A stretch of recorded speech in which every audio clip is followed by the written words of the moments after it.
یہ کہانی ہے رائٹنگ، ایسٹرونومی اور لا کی۔ اس سویلائزیشن کی کہانی خود ایک جگہ سے شروع ہوتی ہے، نہ مصر، نہ یونان، نہ روم، بلکہ Mesopotamia. Welcome to Zain TV وی۔ میسوپوٹیمیا ایک انتہائی زرخیز زمین ہے جو دجلہ اور فرات دریاؤں کے درمیان واقع ہے۔ 5000 سالوں تک زمین کا یہ چھوٹا سا حصہ جو آج کے عراق، کویت اور سیریا میں ہے، ایسی ایجادات پیدا کرتا رہا جس نے دنیا کو ہمیشہ کے لیے بدل دیا۔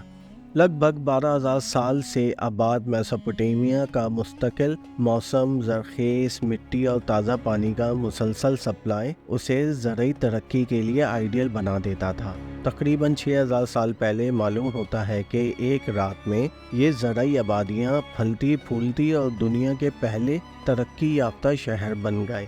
4000 اور 3100 BC کے درمیان کے دور میں میسوپوٹیمیا مختلف شہروں کے ایک جھرمٹ سے بھرا ہوا تھا جو آپس میں کمپیٹ کرتے رہتے تھے۔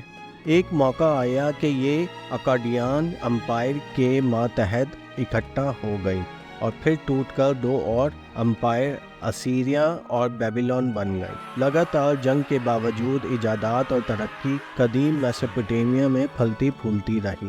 انہوں نے بڑے پیمانے پر عمارتیں بنائیں جیسے کہ محل اور زگرات، بڑے بڑے مندر جنہیں دیوتاؤں سے رابطہ کرنے کے مقام کے طور پہ استعمال کیا جاتا تھا۔ انہوں نے ایڈوانس میتھمیٹکس بھی ڈیولپ کیا جس میں ایک بیس 60 سسٹم تھا جو 60 سیکنڈ کا 1 منٹ، 60 منٹ کا 1 گھنٹہ اور 360 ڈگری کا ایک سرکولر اینگل بناتا تھا۔ بیبیلونینز نے اپنے سوفسٹیکیٹڈ میتھمیٹکس سسٹم کو استعمال کیا آسمان کا نقشہ بنانے اور اسٹڈی کرنے کے لیے۔ انہوں نے ایک سال کو 12 حصوں میں تقسیم کیا، ہر ایک کو آسمان میں سب سے نمایاں کانسٹیلیشنز کے نام پر رکھا۔ یہ روایت بعد میں یونانیوں نے اپنا کر زوڈیک بنایا۔ انہوں نے ہفتے کو بھی 7 دنوں میں تقسیم کیا، ہر ایک کو اپنے 7 دیوتاؤں کے نام دیے جو آسمان میں دیکھنے والے 7 سیاروں کے قاصد تھے۔ لیکن شاید سب سے زیادہ اثر ڈالنے والی ایجاد جو میسوپوٹیمیا سے نکلی وہ تھی پڑھنا لکھنا،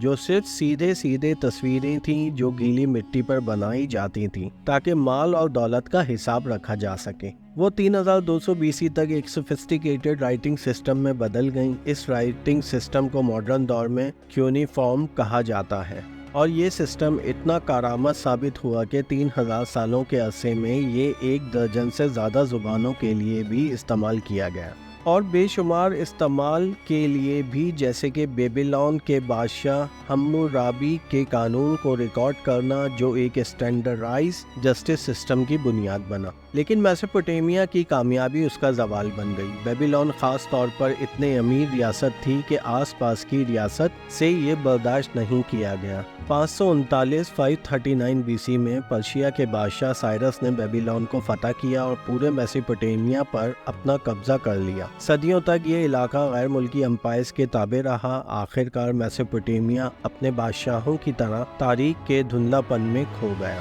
اور اس کے شہر عراق کے ریت میں ڈوب گئے، لیکن اس کے آئیڈیا، لٹریسی، قانون، میتھ، ایسٹرونومی اور تہذیب کے تحفے کے طور پر ہمیشہ زندہ رہے۔ امید کرتا ہوں آپ کو ہماری ویڈیوز پسند آ رہی ہوں گی۔ ہمیں سپورٹ کرنے کے لیے پلیز لائک کریں اور کمنٹ میں اپنی رائے ضرور دیں اور سبسکرائب کرنا نہ بھولیں۔ اللہ حافظ۔